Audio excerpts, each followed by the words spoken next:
भारत की पारी खत्म हो गई है। आखिरी गेंद पर दूसरा रन लेते हुए रनआउट जरूर हो गए, लेकिन 240 रन बनाए इंडिया ने। 240। ये वर्ल्ड कप फाइनल अहमदाबाद में इंडिया को पहले ऑस्ट्रेलिया ने कहा जी आइए बैटिंग कीजिए। अब ऑस्ट्रेलिया को इस मैच को जीतने के लिए 241 रन बनाने हैं। 2019 वर्ल्ड कप में 241 रन बनाए थे पहले न्यूजीलैंड ने, उसके बाद इंग्लैंड ने भी 241 रन बनाए। वो सुपर ओवर में बाउंड्री काउंट पर जाकर मैच जो है वो डिसाइड हुआ था। चूंकि ये वर्ल्ड कप फाइनल है, चूंकि मुश्किल विकेट है, क्योंकि हालात ऐसे हैं जहां पर कभी कभी आपको एक एक रन के लिए लड़ना पड़ता है। शायद ऑस्ट्रेलिया ने भारत को वो रास्ता दिखाया, लेकिन 241 रन सुरेश, 241 आप कह रहे भारत लड़ेगा, मैच बनाएगा या मैच जीत सकता है? बिल्कुल लड़ेगा भाजी। 3-4 ओवर डला के बहुत सारा स्टंप लेंथ पे डालना पड़ेगा और कुलदीप और जडेजा में से किसी को 10 ओवर के अंदर गेंदबाजी करनी पड़ेगी। मैं इस वक्त स्कोर आपको बता दूं, भारत की पारी खत्म हो गई है। 240, ये 240 रन भारत ने बनाए हैं। फटाफट से मैं आपको स्कोर बोर्ड जो है, शुभमन गिल आज बड़े उन्होंने निराश किया। वर्ल्ड कप एक्चुअली देखा जाए, शुभमन गिल भी पीछे मुड़ेंगे और कहेंगे यार सुनहरा मौका मैंने अपने हाथ से जाने दिया। 4 रन शुभमन गिल के थे। फिर विराट और रोहित की पार्टनरशिप हुई। रोहित एक स्टेज पर जो बैटिंग कर रहे थे, ऐसा लग रहा था कि भाई आज वो कप्तान ने तय किया है। उन्होंने मैक्सवेल को छक्का मारा, फिर चौका मारा, फिर एक और खराब शॉट मारकर वो आउट हुए, लेकिन उनके रन थे 31 गेंदों में 47। विराट, क्योंकि श्रेयस अय्यर भी आउट हो गए, तो विराट और राहुल की पार्टनरशिप। यहां पर क्या हुआ, भारत ने कंसोलिडेट जरूर किया, लेकिन रन्स ना थोड़े स्लो हो गए। विराट का वो आउट होना 63 गेंद में, उन्होंने 54 रन बनाए। उसके बाद फिर जडेजा को भेजना शायद वो फैसला भी सही नहीं था, क्योंकि आपने अगर सूर्य कुमार यादव को रखा था कि वो जाकर नीचे इम्फेक्टिस दे सकते हैं, वहां जाकर जडेजा ने वो गेंदें बहुत खाई। उन्होंने 9 रन बनाए 22 गेंदों में। जब तक सूर्य कुमार यादव आए, फिर राहुल आउट हो गए। सूर्य ने भी 18 रन बनाए, लेकिन 28 गेंदें खा गए। अब आखिरी गेंद पर जे रन आउट होने के बाद 240 ये मदन जी स्कोर है। 240 जो कपिल देव ने आपकी ड्रेसिंग रूम में कहा था कि चलो जवानों लड़ते हैं। अब रोहित के पास इसके अलावा कोई विकल्प भी नहीं है। कोई विकल्प नहीं है, और देखिए इनको फाइट तो करना ही पड़ेगा, क्योंकि देखिए 240 रन, मैं अभी भी कहता हूं कि ये जब चेज कर रहे होते हैं, ये 1 विकेट गिरेगा, यही टोटल जो है आपको बड़ा लगना शुरू हो जाएगा। 2 विकेट गिरे, बड़ा लगना शुरू हो जाता है। पर डिपेंड करता है कि आप जो है विकेट आपको निकालने पड़े कैसे डालते हैं। हाँ, बट आपको बॉलिंग ने जिताया है, तो आप हमें आशा करनी चाहिए कि हमारे बॉलर जो है अच्छी बेटर बॉलिंग करेंगे। जैसे सुरेश ने कहा कि हमारे आज जो 20 ओवर हैं स्पिनर्स के, हो सकता है कि वो काफी इंपॉर्टेंट ओवर हों, क्योंकि जैसे हल्का सा गेंद टर्न भी कर रहा है, नीचे भी रहा है, सरफेस भी ऐसा लग रहा है। क्योंकि अगर आपने देखा होगा काफी जो है विकेट जो है काफी ब्लैकिश लग रही है।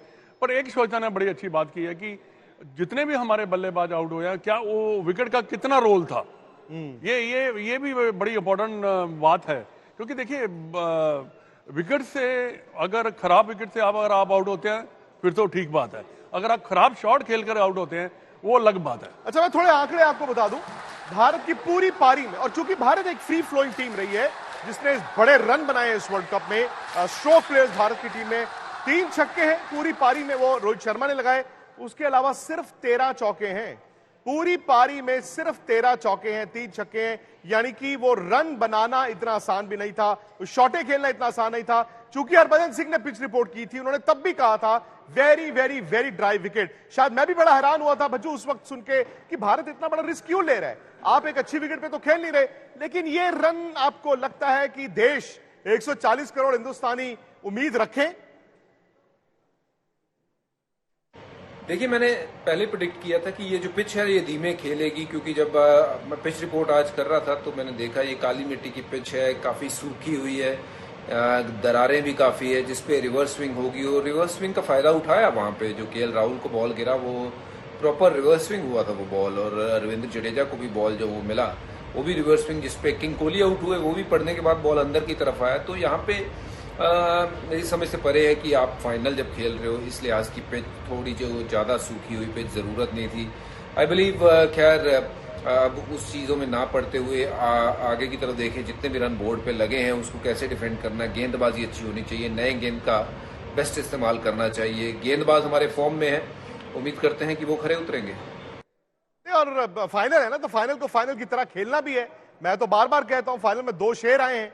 अब 2 शेर में से एक ने अगर दूसरे को धराशायी करना है तो आपको ना सिर्फ उसकी कमजोरियों पर काम करना है, बल्कि आपको यह भी दिखाना है कि हम एक एक रन रोक सकते हैं, एक एक विकेट ले सकते हैं। बज्जू, शायद टर्निंग पॉइंट मैं तो एक मानूंगा रोहित शर्मा, क्योंकि रोहित ने स्टार्ट बड़ा जबरदस्त किया था। वो जो अर्ली जिटर्स की हम बात करते हैं, वो सोडा बॉटल इफेक्ट, वो नहीं दिखा। रोहित आज भी वैसे खेल रहे थे जैसे लीग का कोई मुकाबला हो, लेकिन मैक्सवेल का वो ओवर, एक छक्का वो मार चुके थे, एक चौका वो मार चुके थे, शायद उस वक्त निकलकर वो लॉफ्टेड शॉट की जरूरत नहीं थी। जी हाँ, रोहित का विकेट जो है वो टर्निंग पॉइंट था मेरे लिहाज से, क्योंकि रोहित बहुत सॉलिड खेल रहे थे, अच्छा खेल रहे थे, और जिस तरीके का स्टार्ट दिया था ऐसा लग रहा था कि टीम आराम से जो है वो 300 का आंकड़ा पार कर लेगी, जैसे मैंने पहले भी कहा, पर ऐसा हुआ नहीं। जैसे जैसे गेंद पुरानी होती चले गई, स्ट्रोक मेकिंग उतना मुश्किल होता चला गया। और चलिए खैर, ये तो क्रिकेट में उतराव चढ़ाव होते हैं, और रोहित के बाद की जो बल्लेबाजी हुई है वो थोड़ी सी मुझे लगता है कि और बेहतर हो सकती थी। विराट कोहली बड़ा जबरदस्त खेल रहे थे, बट जैसे ही वो आउट हुए तो फिर रनों पे अंकुश सा लग गया था, फिर रन जो है वो उतनी तेजी से निकले नहीं, जिसके कारण ऑस्ट्रेलिया को मौका मिल गया गेम में आने के लिए। क्योंकि इंडिया ने अचानक से ना शटर बंद कर दिया, क्योंकि हमने ये बात की थी अभी तक कि फियरलेस क्रिकेट आप खेलते हैं, एक आउट हो गया कोई बात नहीं, आप थोड़ी देर के लिए इंतजार करते हैं, उसके बाद फिर आप थोड़ा आगे भी विजन रखते हैं कि यार इतने ओवर में इतने रन चाहिए।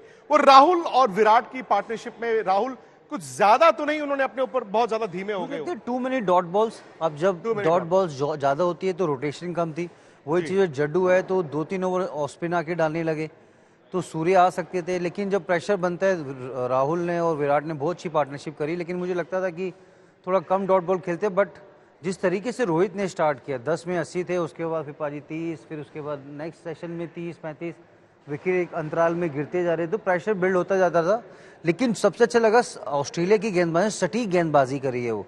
इसी वर्ल्ड कप में अगर आप देखें, इसी वर्ल्ड कप में 229 रन बनाए थे इंडिया ने लखनऊ, और सुरेश आप चूंकि उस दिन मैदान में थे, फर्क सिर्फ इतना, एक तो विकेट का रंग यही था, तकरीबन यही रंग विकेट, इसी तरह का विकेट, टू पेस्ट।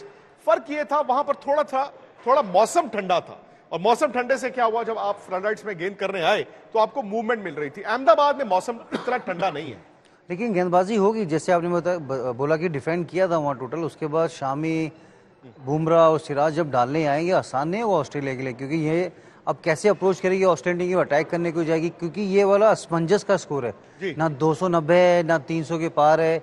जब 240-220 के आसपास होता है ना, ऊपर के बैट्समैन लगते हैं जल्दी खत्म करते हैं, वहीं पे मुझे लगता है कि गेंदबाजी बड़ी इंपॉर्टेंट होगी। रोहित की आज कप्तानी भी टेस्ट होगी, फाइनल में 241 रन कैसे डिफेंड करेंगे, आज भारत फील्डिंग कैसे करेगा। और जिस तरीके से कुलदीप यादव जडेजा को जब बॉलिंग करने आएंगे, आज उनके पास लग्जरी नहीं है वो 400 रन की, 350 रन की, 330 रन की, आज बिल्कुल कट्टो कट है सारा, 241 रन होगा और फील्डिंग ऐसी करनी पड़ेगी। ये देखिए, ये सुरेश देखिए, ये आंकड़े कैसे बदले। 10 में 80 थे, रोहित आउट हो चुके थे, फिर उसके बाद अय्यर आउट हुए, तो अगले 10 में सिर्फ 35 रन बने, फिर उसके अगले 10 में आप देखें सिर्फ 37 रन बने, तो ये 20 ओवर में 72 रन बने थे। उसके बाद तो खैर क्योंकि विकेट गिरनी शुरू हो गई, ये जडेजा और केएल राहुल की पार्टनरशिप थी, तो मतलब इंडिया शायद वो टू मेनी डॉट बॉल्स, क्योंकि सिर्फ 13 चौके 3 छक्के, यहां पर फील्डिंग जरूर आप ऑस्ट्रेलिया के दाद देते हैं, लेकिन इंडिया भी तो अच्छी बैटिंग करके आया था ना।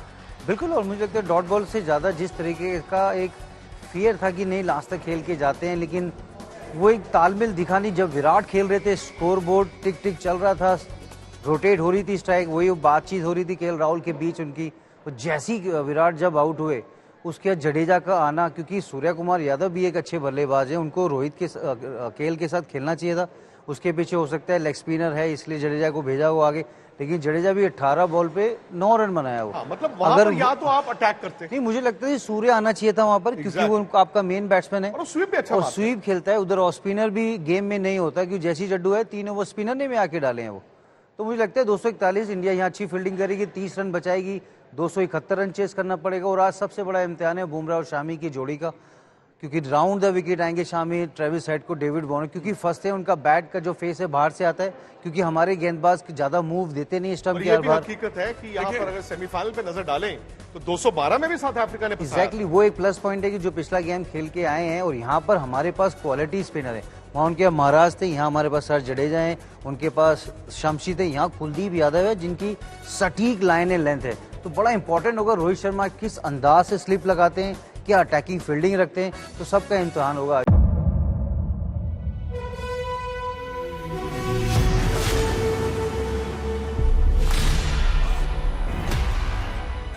मुद्दों का मैदान, जिम्मेदारी लेंगे, तर्कों पर घमासान। क्या बताना चाहते हैं इस देश को? किससे किसकी ठनी, न्याय की नीति नहीं बनती है। किसने दी किसे पटखनी। क्या सच है जिसको छिपाने की कोशिश की? खबरों की दुनिया का सबसे बड़ा अखाड़ा दंगल देखे मेरे यानी चित्रा त्रिपाठी के साथ रोज शाम 5 बजे सिर्फ आज तक पर।